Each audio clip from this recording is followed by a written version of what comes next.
Hey, greetings all. It is GleeCon here again with another episode of Lore of Warcraft. On our last one, we finished up the second chapter in the Lands of Mystery Dungeons and Dragons Warcraft setting by reading about Thunder Bluff, and we're just going to continue to plow on through Kalimdor in that particular side adventure that we're on. Here is our last episode um, involving with lore. This is our last chunk of lore before we play World of Warcraft. So stay a while and listen as we wrap up Cycle of Hatred. In this previous episodes of this novel, the Burning Blade have pushed both the Alliance and the Horde closer and closer to all-out war by infiltrating both factions at the highest levels, and those schemes have all fallen apart. Crisis, disaster, war, conflict was averted barely. There's still some fighting and bloodshed. And we're now going to just check and see how the epilogue wraps it all up to get us started on World of Warcraft. Once again, Lady Jaina Proudmoore stood atop the butt on Razor Hill, gazing over at Durotar. Soon she heard the low, steady rumble that heralded the arrival of Thrall's airship. This time, the war chief came with an honor guard, most of whom remained in the undercarriage, while he climbed down the rope ladder to greet Jaina. One warrior whom Jaina did not recognize came down after him. When they alighted on the butt, the warrior stood 3 paces behind Thrall, holding his axe at the ready in front of him. Smiling wryly, Jaina said, "Do you not trust me, Thrall?" Thrall returned the smile.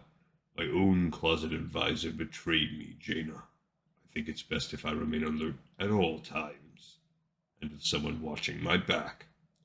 "A wise move." "Is the threat truly ended?" Jaina nodded. "It would appear to be. Zmordor and the warlocks who performed his magics have been banished to the Twisting Nether. Even the Burning Legion would be hard-pressed to liberate them, and so minor a demon would hardly be worth the effort." "Well done. I only wish it could have been accomplished before blood was spilled unnecessarily." Thrall's hand went to his belt, from which hung a talisman in the shape of a flaming sword. Jaina assumed it belonged to Burks, the advisor who had allied himself with Smodlor just as Kristoff had. According to Major Davin's report, provided along with his letter of resignation, Thrall had killed Burks in front of a large cadre of Orc and Troll warriors for consorting with the Burning Blade. Sighing, Jaina said, "We were very lucky, Thrall. Smodlor may have been responsible for this, but he simply brought up hatreds that were already there. Look at how easily your people and mine took to killing each other at Northwatch." "Indeed. It was far easier for our people to cooperate with the Burning Legion as a common enemy. Now," his voice trailed off. Silence hung in the air for a few moments before Jaina spoke again. "Before I said that after this crisis was solved, we would speak of a treaty between our people." "Yes, if this alliance is to outlive the two of us. And it must if both humans and orcs are to survive. Then we must formalize our alliance." "I suggest we meet 1 week from today at Ratchet. It's a neutral port, and we can work out the specifics." "Agreed. I shall bring Kalthar. He is the wisest of us." Jaina couldn't help herself. "Wiser even than the war chief?" Thrall laughed. "Far, far wiser than he. It will be done, Jaina." "Excellent. Farewell, Thrall. I will see you in a week." "Farewell, Jaina. May we come out of this crisis stronger than ever." Nodding, Jaina cast a spell that would bring her back to her chambers. Aegwynn was there waiting for her.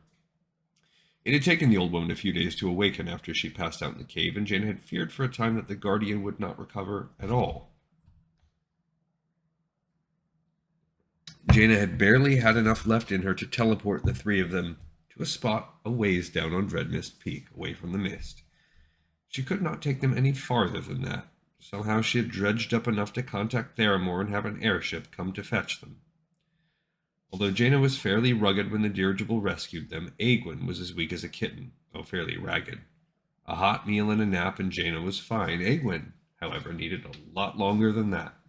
The chief healer's initial prognosis was not good, but after a few days he declared her to have the constitution of an elf. Okay. Sure enough, she recovered fully. She now sat in the guest chair in Jaina's chambers. "About time you got back. I see you've recovered fully, Magna, your tongue included." Egwin laughed. "So it would seem." Jaina fell more than sat in her own chair, feeling rather tired. She wouldn't have minded a few days to recover from the ordeal herself, but had been unable to take the time. There was no chamberlain to fob off some of the work onto. Doree had handled as much as she could, but as useful as she was, she could not deal with any of the more complex aspects of running Theramore. Lorena had been somewhat more helpful, at least in military matters, but she too had no skill with other aspects of government. So Jaina was unable to devote herself fully to resting up, much to the irritation of the healer, which left her fatigued. She regarded Egwin, who stared back at her with deep green eyes. It frightened Jaina that her entire victory over Smodlor was due to the happenstance of her choosing the Bladescar Highlands as the place to relocate the Thunder Lizards. Even if she had discovered that Smodlor was responsible, without the Urswill Guardian, she never would have been able to defeat the demon and his minions. "I want to thank you, Egwin. Without you, all would have been lost." Egwin simply bowed her head in response. "I suppose that you want to return to Bladescar."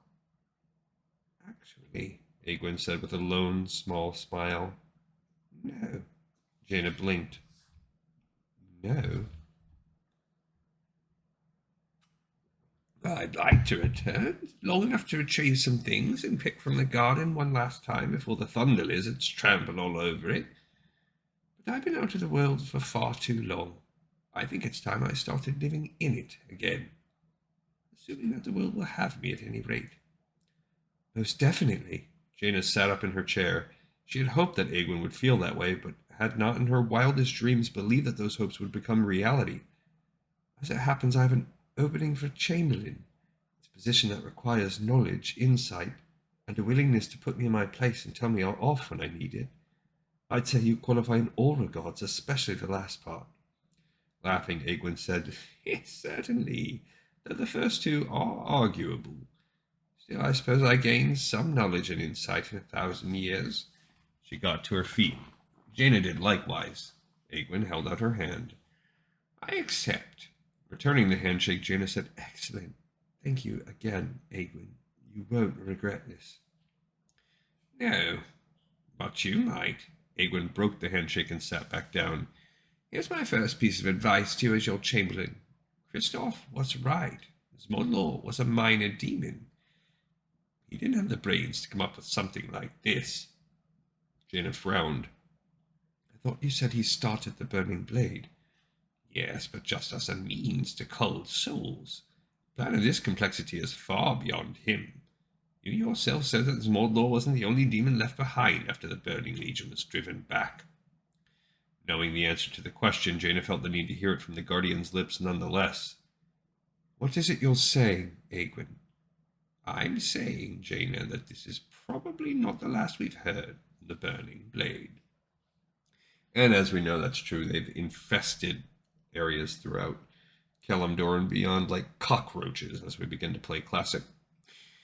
And that's it. We finished Cycle of Hatred, which I guess sets the scene. It really does a lot less than I thought, other than to establish a tone that there is this underlying hostility and conflict between the Horde and Alliance, even if it's not shared by their leadership, which explains in a big part why the PvP is so prevalent. And we can read about the author a little bit here. Heath R.A. DiCandido is the author of over 24 novels. I've never heard of him. Plus novellas, short stories, comic books, and nonfiction. He's played StarCraft, Star Trek games, Spider-Man. Oh, he's played in the worlds, meaning maybe he's written these.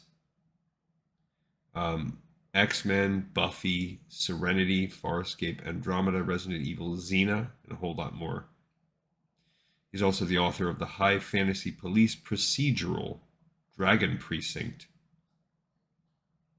and the editor of many anthologies, most recently the award-nominated Imaginings and Star Trek anthologies, Tales of the Dominion War and Tales from the Captain's Table.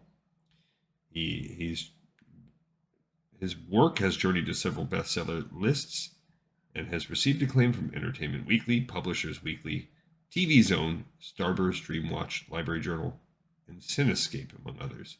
He lives in New York City with his girlfriend and 2 lunatic cats.